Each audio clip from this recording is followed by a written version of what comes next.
What is going on in our skies? New reports that mysterious drones are swarming a U.S. military base and did so for 17 days in December of last year. UAP are flying with impunity worldwide. Tonight, the growing mystery drone sightings across the East now, from Maryland to Pennsylvania, from New Jersey to Connecticut. We are still investigating this. President-elect Trump is weighing in. I'm going to give you a report on drones about one day into the administration, because I think it's ridiculous that they're not telling you about what's going on with the drones. From ordinary citizens to lawmakers on Capitol Hill to government whistleblowers, people are united in their pursuit of uncovering the truth about what is happening in our skies. Last week, researchers Gerry and John Tedesco discussed their scientific findings after a years-long study of UAP off the coast of Long Island. Today, we air part 2 of our interview with the Tedesco brothers. Let's jump right in. Welcome to the Good Trouble Show. I'm Matt Ford. Last week, Gerry and John Tedesco joined us to discuss their research on UAP off the coast of Long Island. Their years-long study was recently published in the Journal of Applied Science. The Tedesco brothers, folks, they are a shining example of patriotic Americans fighting for the truth. But not everyone is fighting for that truth. In part 2 of our interview, the Tedesco brothers will delve into how debunker Mick West and his crew at Debunker sought to discredit their scientific work by ignoring evidence, using false data, and using shady and rude tactics that are weapons the debunkers wield to spread Pentagon propaganda. But first, please hit the subscribe and thumbs up buttons on YouTube. Leave a comment and let us know what you think about this episode. You can also find us on X at Good Trouble Show and everywhere else at The Good Trouble Show. You can also find us wherever you enjoy your podcasts. Search for The Good Trouble Show with Matt Ford. And if you would like to chip in to keep the lights on, you can become a Patreon member of The Good Trouble Show by going to www.patreon.com/The Good Trouble Show. For the price of a coffee, you can help us continue to bring you great guests such as the Tedesco brothers that we have on today. Now, with that out of the way, here is part 2 of our episode with Gerry and John Tedesco. Speaking as someone that is not fighting for disclosure, but trying to block it and gaslight absolutely everyone in the world regarding UAP, is professional debunker Mick West. First of all, are you aware, you guys are engineers, scientists. I know Mick West claims he's a scientist. I think he just really kind of plays one on Twitter, and that's about it. So you both of you, your team, you have published 2 articles that were accepted in scientific journals, right? Yes. Has Mick West been published in any sort of scientific journal that you're aware of? Not that we're aware of. Not that we're aware of. Okay. And yeah, I don't think he has. I know he makes great video games and is probably really good at manipulating Wikipedia. But I understand you both of you, and I don't know if Donna has as well. Donna, being a part of your team, have had direct interactions with professional debunker Mick West, and I'm just curious. What were those interactions like? Was it about a particular case, or was it about your scientific paper? Like, give us the dirt. Well, it was a criticism of the scientific paper, number one. Basically, it was posted on when the paper was published. It was posted on Twitter, and some people shared it on Twitter, and I guess that grabbed the attention of Mick West. And he reached out to us about the data, and we were being fair. You know, we don't have a problem with skepticism. We do have a problem with debunking, but we don't have a problem with skepticism. Right. And he had asked us about the if he could have the raw data from the videos and all. And we hadn't released the videos at that point. One particular video that was on the News Nation, I believe. You know, Ross Coulthart. It was on an object, what we called, named as cohesion. It was an object that was observed off of Robert Moses State Park, and it was a kaleidoscope that it was presenting as a kaleidoscope, and the object had seemed to merge with another object that was coming down through the cloud layers. And, we could clearly see that this wasn't representative of a commercial airliner or anything like that. First of all, the cloud layer, the cloud base height, the cloud base altitude that night was 2,000 feet. 2,000 feet. Now, we have aircraft recorded at 2,000 feet. You can hear them. You can see them. They're very clearly defined. Hyperspectral camera views we've documented. These things, you can't confuse these objects at a 2,000-foot altitude. You can't, Right. The objects themselves were relatively small based upon triangulation. But what he questioned early on was, first of all, the video. He wanted the raw data, and at the time we had it in a database, and it was being eyeballed by of course federal authorities, and we just didn't want to share that the metadata. We didn't want to share that at the time. So he asked about getting a copy of the video. So we presented a copy of it to him. Mick West seemed to have a real issue with that. Didn't want the copy. That wasn't satisfactory anymore. He wanted to see everything else, and made certain accusations and not so much from Mick West, but there's a crowd of people that he works with that but they work for him. Metabunks that are rude. They're obnoxious. They're very obnoxious. They're very sarcastic. They're very unprofessional. And at a point, I just didn't want to deal with them anymore. I didn't want to provide.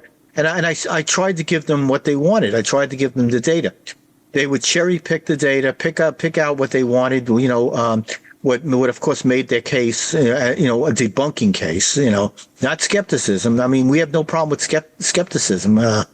We dealt with somebody else that was a skeptic.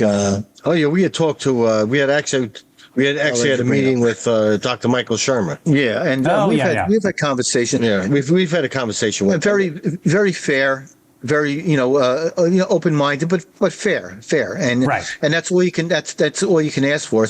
There's a place for skeptical people. Skepticism is a profession. And we all need to have a little bit of that. So we're open to that. But when you're very dismissive of findings and you're dismissive of data, and you're working just to find inconsistencies here and there, or maybe where he's off 2 degrees or on a location, which came up also the location at Robert Moses. Walk us through that.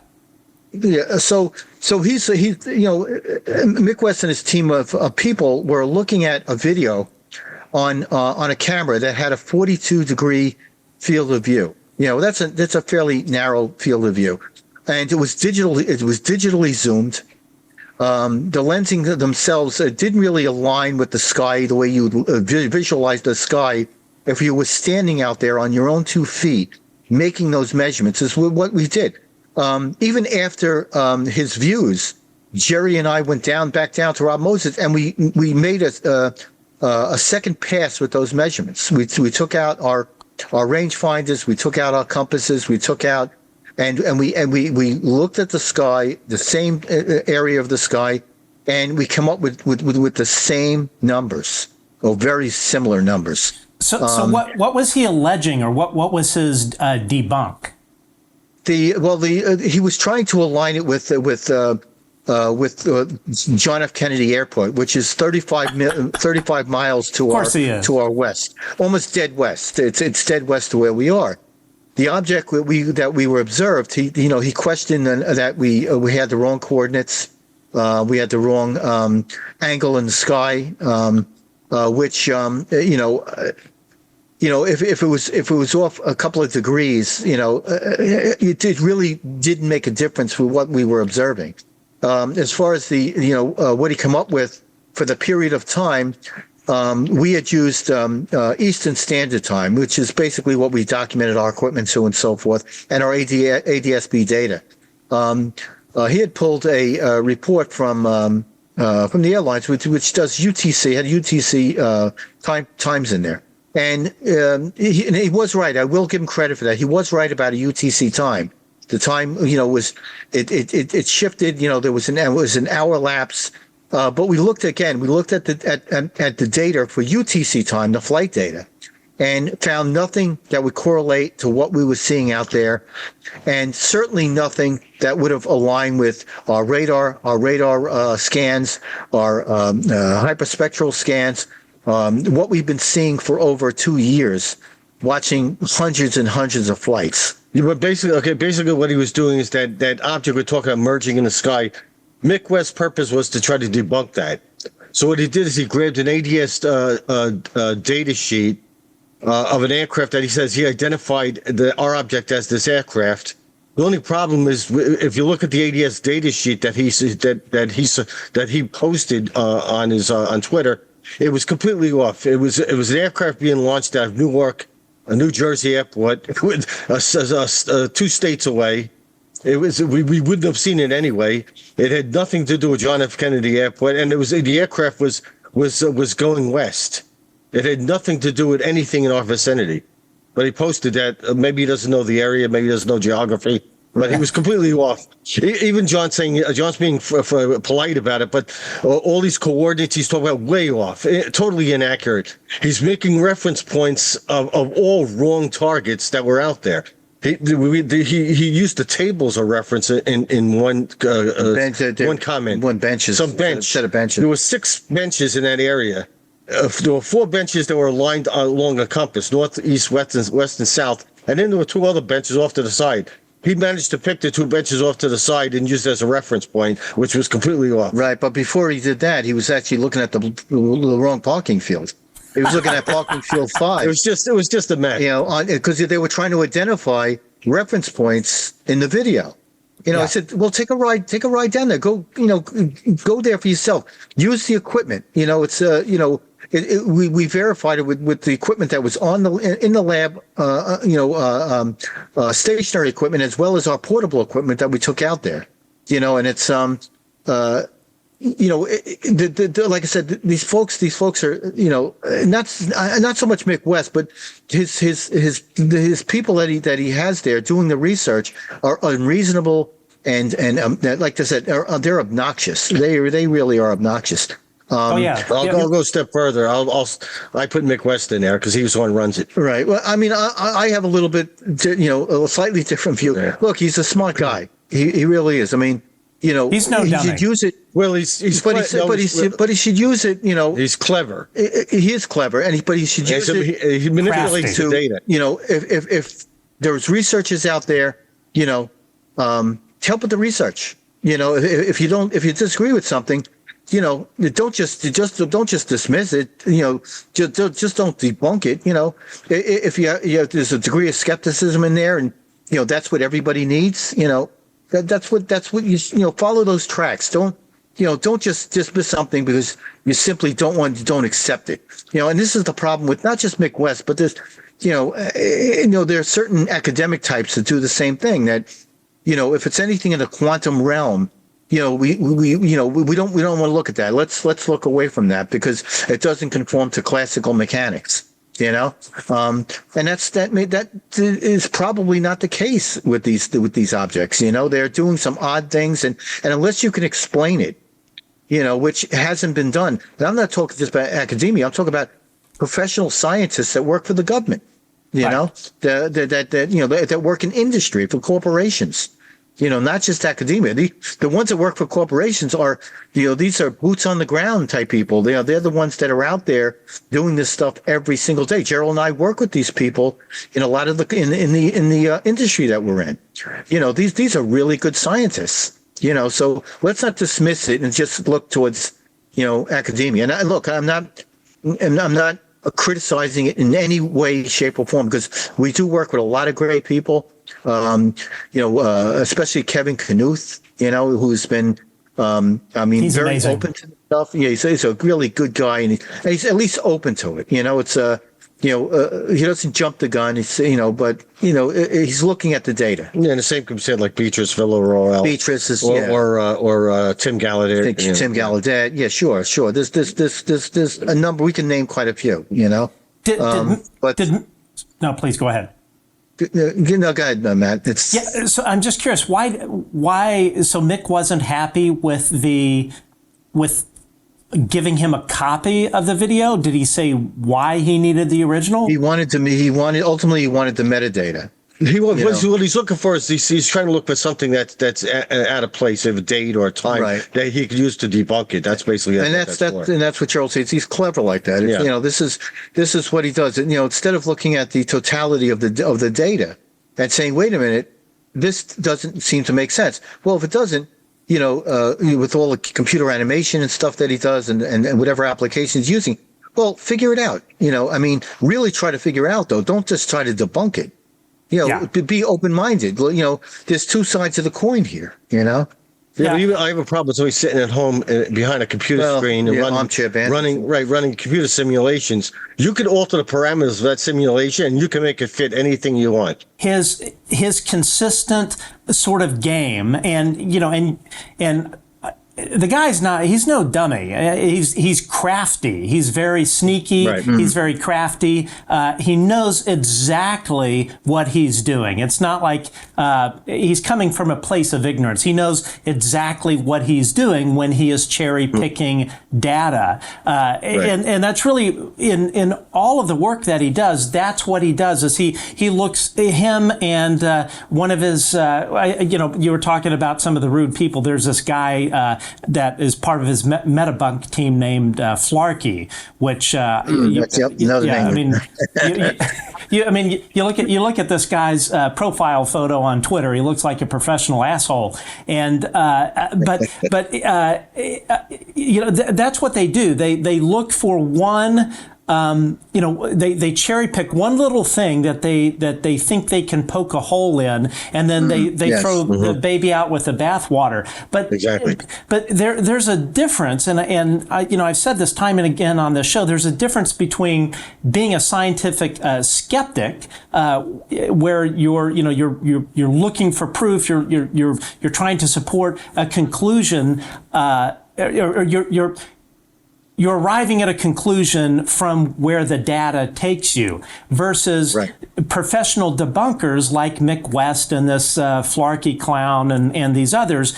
They're not following the data. They're cherry picking data, or they're making up data so to prove their point. They've already made their decision, and they are world-class manipulators at making it fit their narrative. That is their job. That is their, in my opinion, that is Mick West's professional job, is to debunk this stuff. He is not a scientist. He is not an honest broker. He has an agenda. He's no dummy. He's very manipulative and very smart in what he does. And I'll bring up another point where you were talking about Mick West not doing the work. For instance, this whole orb thing, which we touched on in New Jersey, I asked him in a tweet last night, has he ever communicated with any law enforcement official or government official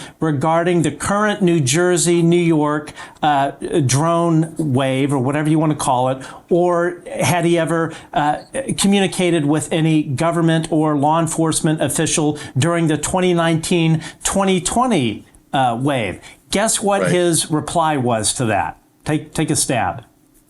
Not at all. Not at all. He said something like, do you know any? Like, in other words, he was like asking me to give him some names. But that is the sheer sort of purposeful laziness. It's by design. Laziness. Yeah, it is. So go ahead. He has a predetermined position. He's going to defend it through confirmation biases. Right. Yeah. And just so I understand you correctly, what you were saying earlier with the numbers that he was coming back with as his sort of debunk, these numbers weren't even in the same range in terms of location that you guys were looking at, correct? Yeah, I mean, early on, I mean, he had different locations. It's simply because of what he was trying to identify on the video. Okay. And then he was looking at a video that was through a night vision camera that had a second filter on it. So, you have a distortion. You have a distortion in the filter that, can throw off your angles. It can make things look bigger than they really are, or further away. And he was coming up with angles that didn't make sense. So he was making it up. I'm not so sure if he was making up or he was just basically focusing on the video without realizing that there are distortions in the glass, there are distortions in the camera, and unless you have a complete open field of view, it's very hard to align those points to get very specific angles and that sort of thing. I mean, I'm talking, the angles that might have been off like 2-3 degrees. I mean, they were chopping it to death, and it's except we used multiple pieces of equipment, and we verified it with like more than one rangefinder, more than one compass setting. This is stuff that we do, electronic compass versus a mechanical compass. This is stuff that we do down there. Well, basically, does he reduce us down to a typical witness, not a scientific research team of engineers who had the most sophisticated multimodal equipment being used out there. Right, and it was very layered data, and over a 2-year period. Yeah, I mean. 12 hours a night. I'm sleeping, seeing aircraft in my dreams. It's like we see this stuff all the time, and we're observing it. And the one part about the original paper and the book is to eliminate the prosaics, because the thing that we wanted to look at was, is it possible for somebody to get the strobes on an airliner to confuse the landing lights confused with something else? Of course. Because they're in holding patterns and stuff like that. But when the radar doesn't agree with it, and the lighting doesn't agree with it, and the size doesn't agree with it, and even something as simple as range, that we can actually have the exact range on the object, that's where it comes into play, and it's a problem. The one thing that I kept saying is the cloud-based data that we had that night, and we got it from meteorological sources, and we do the calculation based on the temperature and the wet bulb temperature on the whether it's dry and whatnot, that sort of thing. There's a calculation that's done, and the calculation it's very simple. It's an arithmetic that gives you general cloud-based altitudes. And I've used it over and over and over again, and can make those comparisons with actual meteorological measurements that are done with LiDAR and done with radar. And they agree for the most part. They agree. If we're off, 100 feet, all right, so we're off 100 feet. This is not going to make the difference if you're watching an airliner at a 2,000 foot altitude flying under a cloud layer. I think we had sent you one of the videos where we actually show an airliner out there at 2,000 feet. Actually, if you can't see that that's an airliner, I don't. Well, here's a real simple common sense answer. If this cloud ceiling is 2,000 feet or 1,000 feet, and I see an aircraft underneath those clouds, I know it's lower than 1,000 feet. Exactly. This is a common sense answer. I don't need to measure anything. Right. The other thing is what Mick West supplied a simulation of how we confused a jet's forward lighting with our object, that he believed the jet was lighting up the clouds, the forward lighting on the jet. So he supplied the simulation to show that we were wrong. And Mick West's own data disagree with what Mick West said. Because if you look at the simulation, I think we gave it to you to demonstrate, but if you look at the simulation, it shows the aircraft, the forward lighting on the aircraft is 600 watts, those lighting. We'll see that in infrared. We'll see those beams hitting a cloud. The other thing is the aircraft has all kinds of navigation lights, so there are all the identifying features of an aircraft. Right. And if you're that close to a cloud layer, you're just below the cloud base. Those flashes, those intense flashes, the red flashes, the green flash, the white, the taillights, you can see that on the lower cloud base. We can see that. It is so well defined, especially in a hyperspectral camera or an image intensifier, which intensifies those light intensities. So we can see that flash pattern.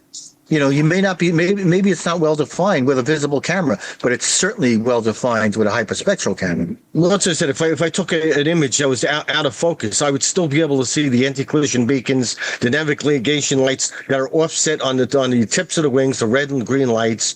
And I know there's the three lights in the tail section. I could see the logo lights on the upper tail. Oh, yeah.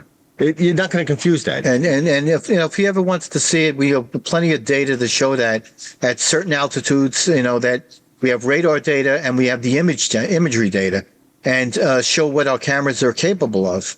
Some of them with optical zooms in excess of 100 times. These things can be made out. They can be made out. But the criticisms that he had were, like I said, they were unfair. Not so much him, but his team of metabunkers that were sarcastic, and the criticism was uncalled for, very unprofessional. And I'll go a step further. I feel the same way about Mick West. He's the guy running it, and he's the one who determined his criticisms. Like so, we gave you some videos that they're very clear. Okay, let's take a look at this first video. Tell us what we're looking at here. Okay, so this is our vertical scanning radar. If you look, you'll see that there's a grid pattern set up, and they're arranged in miles. They're linear patterns. The jet is it's going into JFK. It's a Boeing 767, and you can see the width of our scan. The minute that airliner hits that outer skirt on that measurement line, the right skirt, that's where we can pick it up on our vertical scanning radar. And if you look at the lower right corner of the screen, you can see that object has just appeared on the scope. Now that radar is moving through 180 degrees, 165 degrees is what is picked up on the scope. Yeah, it's at the 9 o'clock position. Right. Okay. Yeah, just past the second ring. Yeah. And that'll track that plane through our path. Then that radar is capable of altitudes as high as 50,000 feet and distances as far as 20 miles. And we want to show the accuracy. This is our proprietary radar system with the dual axis. We can switch to both the vertical and horizontal radar because we're tracking on both radars. We're 100% accurate on those aircraft. We're tracking. We can identify right down to the aircraft. Right. So if this was an aircraft, we certainly would have seen it on the radar. And right. We didn't. There was no aircraft. We tracked other aircraft that night. No problem. We tracked the aircraft. The object themselves were not on the scope, not on the scope. And we suspect that the distances were under a half mile. We've ran these control tests repeatedly before we even go out. We make sure this radar is 100% accurate on both our radars. Yeah, let me just interrupt real quick. So if you look at the scope, you'll see as the plane crosses, the commercial airline crosses the second radiation. The measurement tool there we're using, the second guide. You'll see it's at the 4 mile point. It agrees with the radar scope, and as it passes that line, that's the scan width of the vertical scan. Yes, and you see it disappeared off the radar. So we tracked it in that scan path. Right, and of course, this is how we identify aircraft that's above us, and like I said, as far out as 20 miles. Okay. And that's what we want to do. We want to be focusing all our equipment in the scan path, whether it's with the multispectral cameras and all the other equipment. Okay, you were recently on News Nation with a longtime friend of the show and personal inspiration to me, Ross Coulthart. Let's watch. Yes. Mm-hmm. There's one particularly interesting video. I think it's first shown in video 5. It's called Merging Sky Objects with Cohension.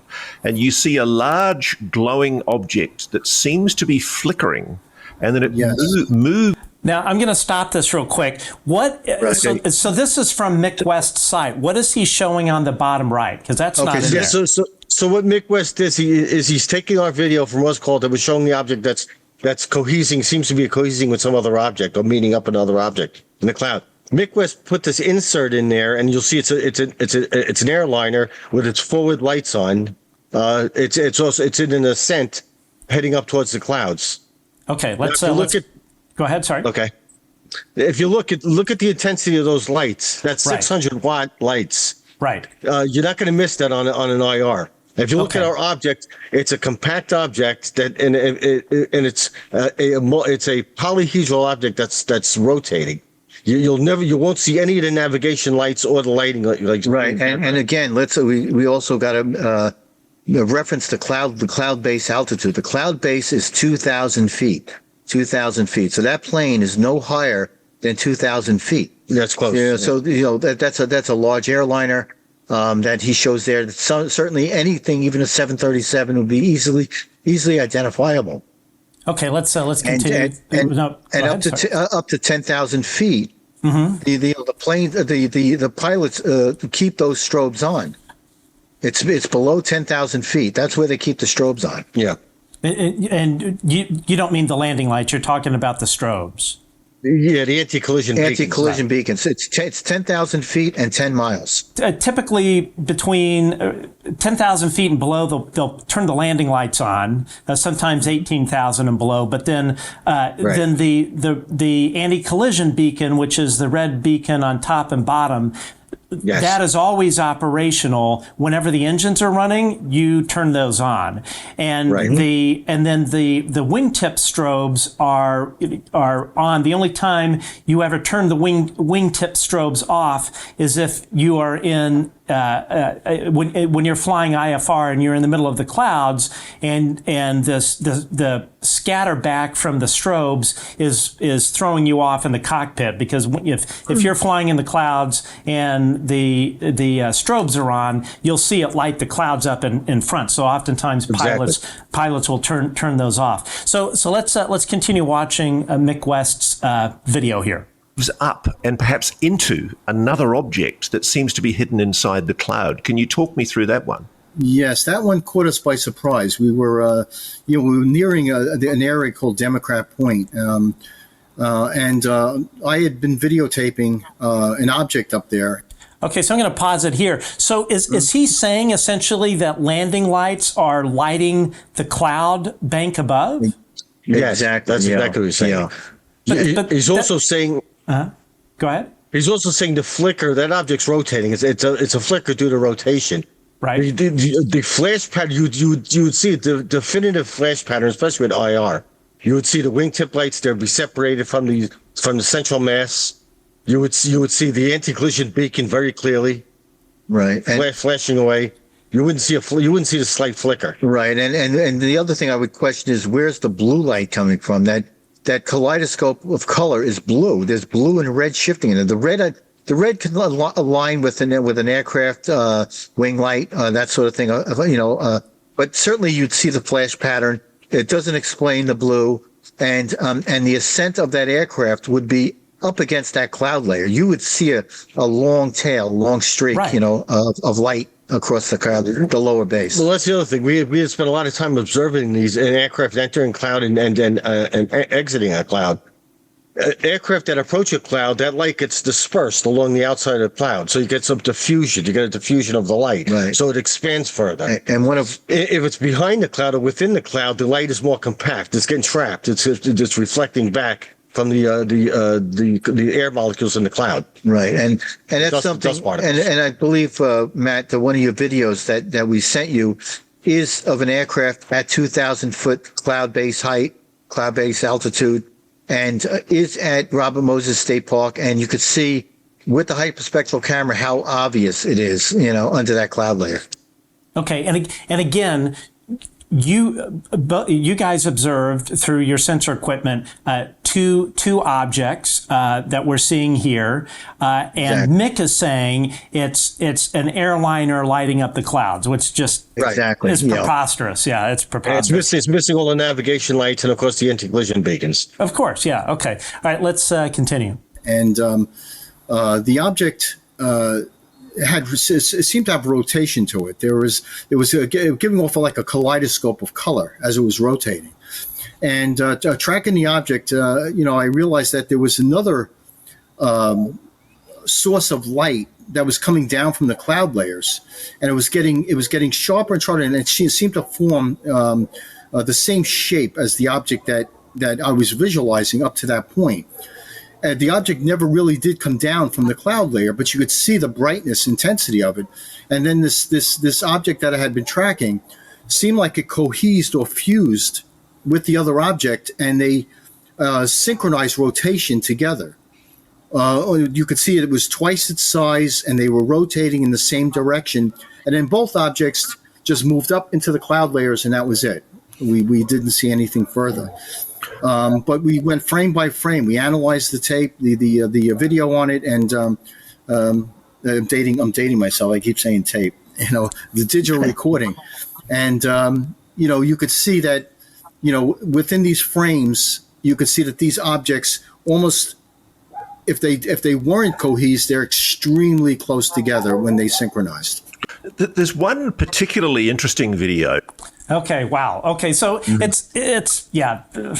I mean, go ahead. The other interesting thing is you see when the airline enters the cloud, the flashes are amplified by the cloud itself. Right. You can see the reflection of the flash. I mean, it's like, again, 2,000 feet high, not far away. It's and you won't miss that with a multispectral camera. Right. And the cameras pick up, the cameras enhance that light. So you see it. You see all that stuff. Especially we have color night vision. Plus we're watching radar. Plus when John was filming it, I was looking through a pair of binoculars. And I had a close-up view of it. Like I said, what I saw was a polyhedral shaped object that appeared to be rotating. Right. I mean, there was no fuselage. There was nothing. Yeah, it was compact. There's nothing identifiable other than a cube of some sort. It wasn't even close to the configuration of the aircraft. So really, you guys are debunking Mick West's debunk. Right. Yeah. Well, yeah. I guess you would say that. Essentially. All right. Now you mentioned earlier about Mick's obsession with wanting the raw video, and I've noticed recently with the New Jersey drones, if we want to think they're drones, personally I think they're UAP. When you go through his Twitter feed, it's like video, where's the video, and I've been asking myself, why is Mick West so obsessed with video? Here is why. And the reason for this strong pushback against these debunks is that the continual investigation and the explanation of the videos means that you can't use them as evidence. So all that you're left with is this eyewitness testimony. And we know that even if the person is a highly trained professional, they can still make mistakes, even if their accounts cannot be checked, unlike video. With video, you can do analysis. If someone's just telling you a story, you can't do any analysis. And even when you're relying only upon eyewitness accounts, the UFO promoters will use this appeal to authority, and they say pilots don't make mistakes, but of course they do. Personally, I hope there will be more video evidence released. As the more we have, the more we can show that the narrative of non-human intelligence being responsible doesn't really fit the facts. And the reason for... So essentially what he's saying is that is his, if he has a video, if you give him a video, he will find a way to poke a hole in it, and then therefore that is his argument. Oh, well, there's something wrong in this video, therefore the other wheelbarrow full of evidence needs to get tossed out. I mean, it's clearly that's what this guy's... Go ahead. Yeah. I'd like to comment on that. Please. I came from a forensics background. Mick West is making an interpretation of the videos, and what he's doing is he's knocking out the eyewitness accounts, and he's putting them in a position of authority. They're not in a position of authority; it's a position of expertise, of experience. I mean, the courts allow these people to testify if you could demonstrate you have expert knowledge and you have sufficient layered data that your testimony counts as an expert witness. That's the Dauber standard, right? Yeah, it's a Dauber standard. It's also called the 702 rule. Mm-hmm. They qualify as expert witnesses. They're accepted in a courtroom. because they come with experience of looking at these things. It's not somebody with a vantage point of somebody who has no experience in looking at these things. Yeah. And then they're using, of course, layered data, layered sensor data. Right. I mean, just look at one medium, one source of data. It's I don't know how you can come up with the kind of explanations that you have and dismiss everything else. Like Gerald says, I mean, so, you have eyewitness data, which is pretty strong. Plus, you have instrumented data here. In this case, it's instrumented data. It's we're telling them what we see in radar, and I got a response from one of his Metabunk folks that we don't know how to read a radar. So we don't know how to interpret the results from radar. That's what we wanted to demonstrate. This is how sarcastic and rude they are. They're rude. Rude people. Is this the Flarkey guy? I don't know if it was, but there was at least 4 of them that were letting them swing pretty high. I want to mention something about the interpretation of his data. Mick West is making an interpretation. I don't know where that expertise comes from. He keeps talking about, like, with the gimbal video. Every time I hear him, he says it's a lens glare, a flare coming from the back burners of a jet from the rear. What's looking at that jet is an advanced targeting forward-looking infrared system. There's a mirror on that lens. There's a reason for a mirror on that lens. We don't want light entering a thermal imager. That's right. You want heat entering that thermal imager. There is no glare. So because the mirror reflects the light back. Visible light is reflected. Yeah, you don't want that visible light going through that medium. You only want thermal energy entering that medium. So it's impossible to get a lens flare or glare. You don't get that.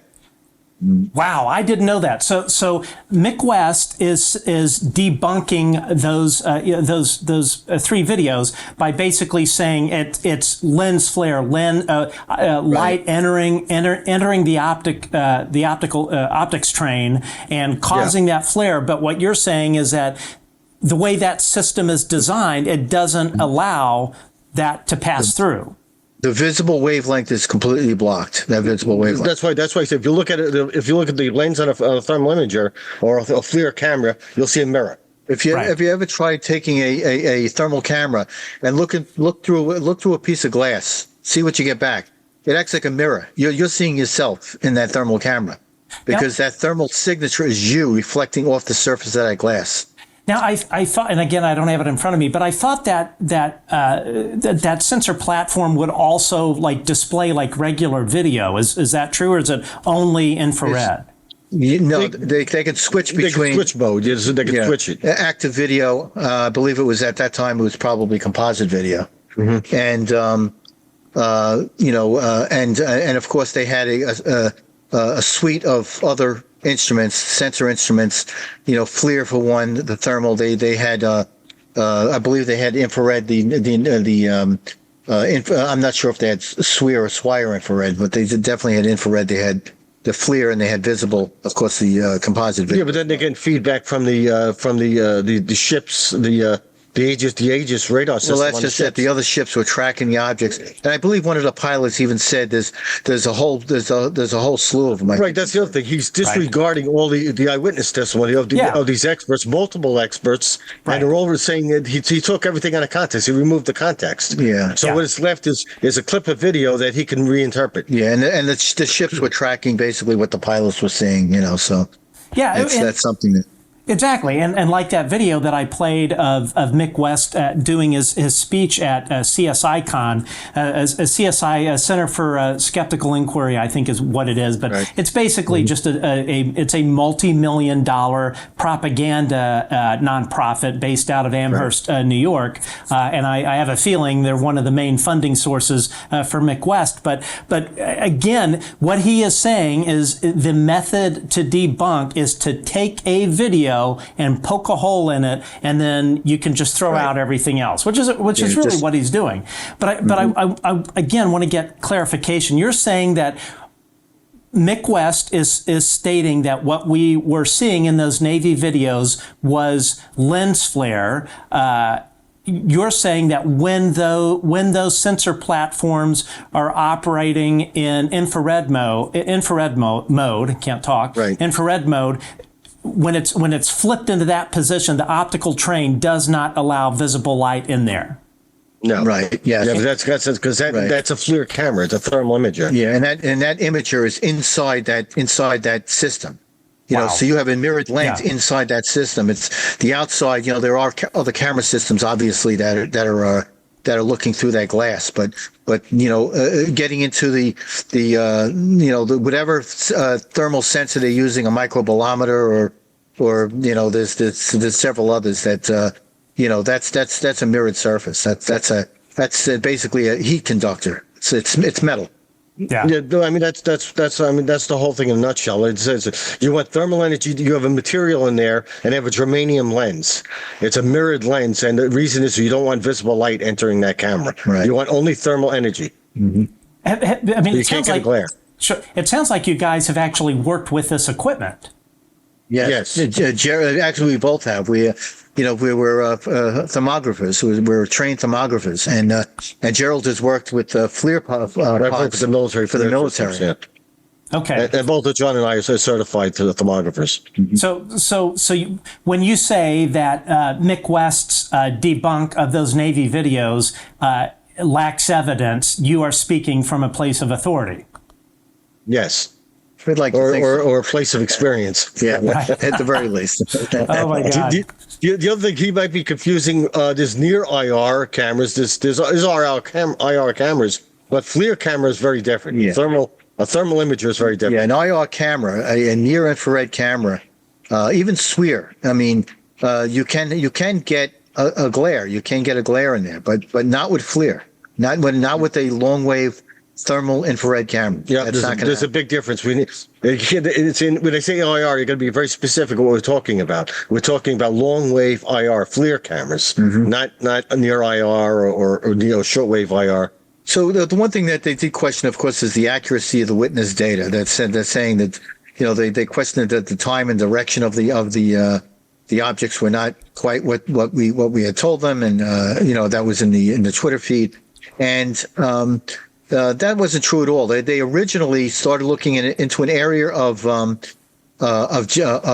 Robert Moses that was not the area that we were in. First of all, I mean they saw a bench. They picked out a bench that was in parking field 5, and we were in parking field 2. And then it led down a road of okay, you're not being straight with us, not being straight with the data, and we tried to stay with it. I tried to stay with it, but after a while of getting some obnoxious and unprofessional comments, I decided to let it go. They actually pulled some data too of the sensor platform, and there's a comment here. Let's see if I can find it. Oh, that was good too. They pulled some old videos we had when we were first developing systems, and they said we were lying about the systems we were using. Right. So they pulled some old YouTube videos, and they said that basically that I guess it can attest to the type of quality of their equipment and so forth. And this wasn't. I mean, none of the equipment was used was in this video. This was 2 years before we even went out. It was when we had just picked up the vehicle. So they did a deep dive. I mean, they did a lot of work to try to discredit the instrumentation. Yeah. And meanwhile, we had many people out there. We invited scientists. We had many scientists out there. We had aviation experts out there. They watched our equipment run. Right. And they question the kaleidoscope appearance of this rotating object, and they called it chromatic scintillation, which scintillation. Yeah, which is we've seen stars. You see stars doing that all the time. But they're certainly not rotating, and they're not producing that kaleidoscope. No, well, they said they were confusing the scintillation of a star with an actual rotation. Right. Of course they are. Of course, they also question the coordinates that I had given them and the direction of where the object was. I had explained to them that the object was. We initially saw the object at 226 degrees. We started recording the object at 236 degrees. That's where you see it on the video, where the video had started with this object moving across the sky. The object finally settled at about 247 degrees before almost like forming a cohesion with another object that was coming down. They also, of course, questioned the angle of the object itself at the cloud layer where it disappeared into the clouds. The object, what we had recorded, was between 20 and 27 degrees when we first noticed it, and the point that it disappeared. Mick West and his people are looking through, of course, a recording of a camera that has a 42-degree field of view, and it's in digital mode. It's in a digital magnification mode. Sure. We also had a lens on there, a filter, and which changes to an aberration distortion on the glass. So how anybody can can qualify any numbers that you get from a video at that point with a 42-degree field of view is beyond me. I mean, the accuracy, I would question whether or not you can get an accuracy of any closer than maybe 15 degrees. And of course, they had to show me what a compass looked like. Well, they said we had no sense of direction. No sense of direction. Right. I think it says there's quite a different sloppiness. Yeah, they called it sloppy. Scroll sloppy back up again. Sloppy investigation. Oh, wow. Okay. Yeah. Oh, yeah. I recognize this other guy, Kyle Ferreter. He's another one of these Wikipedia editors, I believe, that's part of the guerrilla skeptics that Mick West supports and advocates for. And I'm sure he's editing Wikipedia too. Yeah. Oh, yeah. The Kyle. Yeah, I know that. I know these assholes. What's interesting is that none of them list their resumes. I notice on their. No, because they're unqualified. Well, we're supposed to trust their experts. Yeah, they're unqualified, and frankly, they don't have any balls. They won't say who they are or use their real name. They hide like cowards. Right. Yeah. Ambush attacks. And then they made a reference to, at first glance, this feels very much like, I guess, the UAPX investigation. So they critique the UAPX as garbage as well. Right. And then they criticized, of course, where we got it published, the Open Journal for Applied Sciences. They question that it's basically second rate. They don't do a peer review, which none of it. That's all false. I mean, that's the papers are done by a peer review of four people.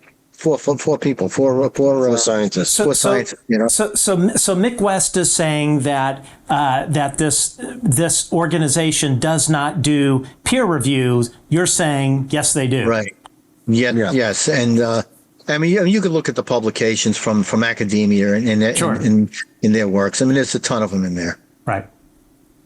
Yeah. And then this guy. Yeah. Oh, he's famous. Flarkey.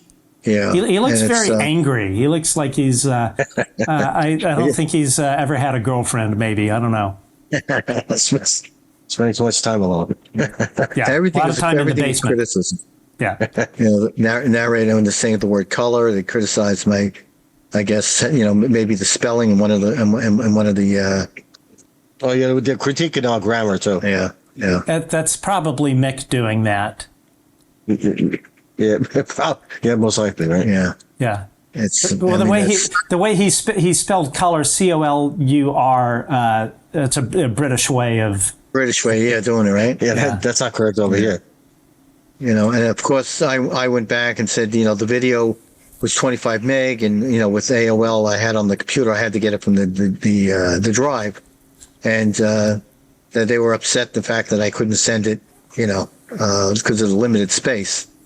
So they criticized that. Yeah, of course. It's then they criticized my radar, my radar display, and one of the folks, let's see, I gave the GPS coordinates, and then let's see, where's the comment? I think the comment might have been before. No. Oh, maybe they removed it. That's interesting.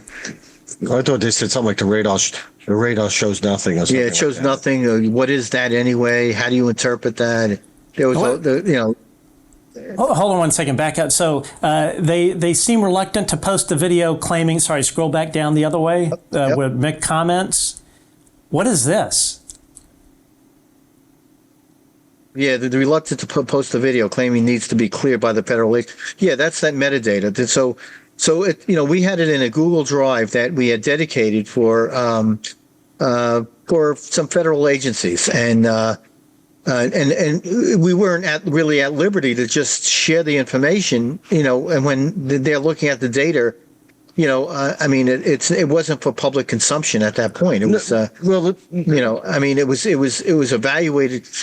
We had copies of the video data, but as far as the metadata itself, the tags on those things, that we wanted to make sure that it's cleared and so forth, that we don't have an issue. The raw data was being shared by scientists that were looking at, that was serious about looking at this, and also and a federal agency or whatever that wanted to see the real data. Yeah, and that data was shared with scientists and academics. But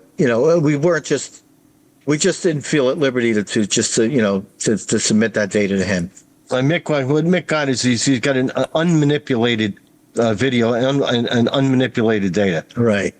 So let me just, so he's looking for details. He's looking for something in the metadata that he can pull out of place, I guess. Yeah, so he pulled this apart back and forth about the metadata and this and that, and I reached a point where I just refused to give it to him. Right. It's interesting. He posted a video, and he says he copied. He looks like he copied our video of one of these polyhedral objects rotating, and he says that he videotapes this in the sky, and he's trying to show that this is simply a star, and that we misjudged the star. And the interesting thing is, you can see that the video was a fake. There's no stars in the background. It was pitch black in the sky, and it was just this object turning. That's supposed to be an infrared image. Yeah, so I said to him, Mick, I'd like to see the metadata on that image. Yeah, and we told him we wanted to see the metadata and the parametric data of that video. Right. So he didn't share his data. No, I think he removed it. Of course. And then somebody questioned the parking lot light, where they're saying that they of course this could have been a reflection. And they're saying, what's this down here? And I guess they're trying to equate it to the reflection off the cloud layer. Yeah, light is reflecting off a cloud. Yeah, Okay. at 25,000 feet is what they said the cloud space was at. So I don't see how you get much of a reflection at 25,000 feet. Again, we were going back and forth about the actual coordinates. Whether it was 236 or 237. Again, this was brought up. Let's see. There's the bench they use as a reference. Oh, that's right. Yeah. So they picked the wrong bench. They picked the bench. They thought we were standing in front of that bench. So the angle to the sky was wrong. Right. And of course, the other thing that Mick West, I don't think people realize, is that area of Long Island, that's a barrier island, and there is a bend in that barrier island where the parking field is, and where it comes to an end, looking west to the airport, is at a totally different angle. That angle is the difference is almost 10 degrees. So am I understanding you correctly that the angle, the lat long data that Mick West was trying to use would have supported his argument? Yes. Right. Yes. So Mick West is using false data to support his argument, whereas had he used the correct data, it would have supported your argument. Right. And he's trying to say his vantage point of looking at a computer screen or a map on a computer screen is equivalent to us being in the field. And taking measurements directly in the field. Yeah, with live equipment out in the field, actually making those measurements. There's no equivalent. And not visualizing it from a camera lens system, and trying to match up, coordinates and degrees right down to the single degree. Here's another image where they're showing the bench. And of course, this was parking field. Yeah, they said this guy said, that he saw the bench in restrooms and behind parking field 5. He saw that same bench in front of the restrooms. Yeah. Well, the only problem is we're at parking field 2. So Mick West he was actually looking at data from the wrong parking lot altogether? Yes. Yes. Wow. And then he was looking at the sign, and this is an area where you're actually leaving the park. You're leaving Robert Moses. That's looking towards the tower. And this is he provided this. Yes. Okay, and he's providing the wrong image altogether. Yeah, yes. I don't know. I don't know if it's him or it was somebody that's there. It's provided. Either way, it's incorrect. It's incorrect. Okay. Yeah. Right. And then of course, then he shows Robert Moses Field 2, the Phantom 3. I'm not sure what that's supposed to mean. Probably the Phantom drone. Yeah. So this is wherever they're getting this information from. This is the wrong parking lot. This is parking field 5. Wow. Yeah. I think well, actually, I was going to say I think they're lazy, but I actually think they know exactly that they were providing you wrong data. They have an agenda. They know what they're doing. They have an agenda. Mick West knows what he's doing. He's no fool. Yeah. Then they show this parking field 2. This was in fact the correct parking field. This is the correct one or no? This one here is. Okay. And then they call let's list the problems. Oh, they said we don't know how to use camera equipment, and we're naive. Yep. It's similar to what you see with beginning photographers. Naive beginner sky gazers. Yeah. Of course, we don't. I guess we don't recognize, a certain lighting effects. We don't understand what strobing is. Yeah, stars not rotating. Muddled, muddled descriptions and illusions intended to indicate azimuth. Muddled. Yeah, he says. Muddled illustrations we use. And then one of his people say, to me, it looks like a stationary car with its head and tail lights on. I think what he's doing is pointing out to this reflection, and they're trying to equate this to what we were saying. They were saying we were confused by these reflections, these lights that were in the parking lot, the park field. And I some of the images they pointed out were images that were generally over 3 years old. Wow. And it was they had done some landscaping over it. He says, so we're misusing exotic instruments. Okay. Overconfident beginner who has bought fine, expensive equipment but hasn't got any talent, let alone skill. Who wrote that one? I'm just curious. Can you scroll back? Let me see. Yeah, let's see. Oh, it's the senior. Is it the senior person? Senior Wolf? Yeah. Yeah. This is the kind of conversations I was having. I just, after a while, I said, you know what? And the camera was catching whiffs of smoke. He was saying, whiffs of smoke. Basically, we're just completely incompetent. Yeah, I mean, Then he claimed they were using the Canon P1000, and that wasn't the case. So they were using the focal lengths and so forth from the Nikon P1000.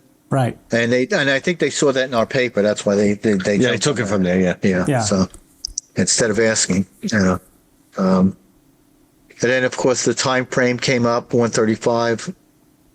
Color night vision. So everything that we have was based on, of course, the data from the Eastern Standard Time. They had gathered some plane data at UTC time, which at that time at night would have been an hour difference. Okay. And so I'll give him that one. Not that it changed anything. Yeah, but the problem is he used the ADS-BB data of an aircraft taking off out of New Jersey and going west. And somehow that was supposed to be our aircraft. There's no data that says that was in our vicinity. Got it. Could this be a color night vision security cam that projects near IR? Odd choice, but the focal length is kind of consistent. I have really no idea what they're pointing out over here. Yeah, it's a bunch of garbage. This is it's just like I said, do some real investigating and come out and visit the site, and use real instruments and figure it out, Gerry and John, thanks for joining us. This has really been informative, and I just can't congratulate both of you enough for having yet another scientific paper published in a scientific journal, a peer-reviewed journal. You guys are really doing incredible work, and so our first half of the program was that. The other half was exposing Mick West and their just insane debunking things. But more importantly, you guys have a phase 3 version, a phase 3 initiative, again called Proposal for a UAP USO Maritime Research Endeavor. How can potential investors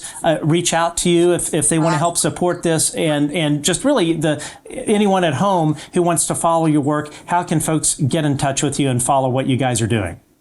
Right. So we have a website that the domain name is hopefully not too difficult to remember. It's one word. It's nightcrawlereyonthesky.org.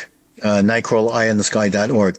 And on that website, we publish the papers that we've submitted. They can be read right on the website. There is information about current UFO or UAP sightings. We're actually introducing other groups that we're going to be working with as affiliations. And we're a 501c3 organization. So if anybody is looking to fund our initiative, our phase 3 initiative, or keep us out there and maintaining some kind of boots on the ground footprint and keeping up with this research, it would certainly help to do that. It can be costly. There's lots of expenses, maintenance costs, right, and equipment, of course, updates to equipment, and also phase 3. That what we want to do is we want to take this out on the water. We want to look at USOs as well, and the only way we can do that is with some kind of a platform or a boat. And with the most modern state-of-the-art equipment with sonar and radar and a better hyperspectral camera, we have a cult communications suite that we want to put into it, and there's some of the sonar equipment is side scan. It's omnidirectional underneath the boat that gives us quite a view as far as distance. I believe it's 3,000 meters, and we can look as far down as 3,000 feet. The other thing we want to do is get a ROV, a mini ROV, which is it's also cost effective, but it's a ultra high definition video, and it has an extended length on the tether. Yeah. So this is something that, and of course we're hoping to get other professionals involved, academia, other institutions, and to be more of a joint collaboration with this kind of research. We want to do it right. We want to do it with the best equipment, and the only way we can do that is with funding going forward. Awesome.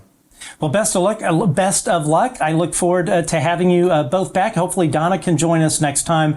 But it's really been a pleasure, gentlemen. You guys are really doing great work and are a role model to other folks that can really do serious scientific research into the UAP phenomenon. Thanks for joining us, and looking forward to having you back again soon. Folks, if you are intrigued by the Tedesco brothers' scientific pursuits of UAPs, you will be blown away by part 1 of our interview with the Tedesco brothers. Click right here.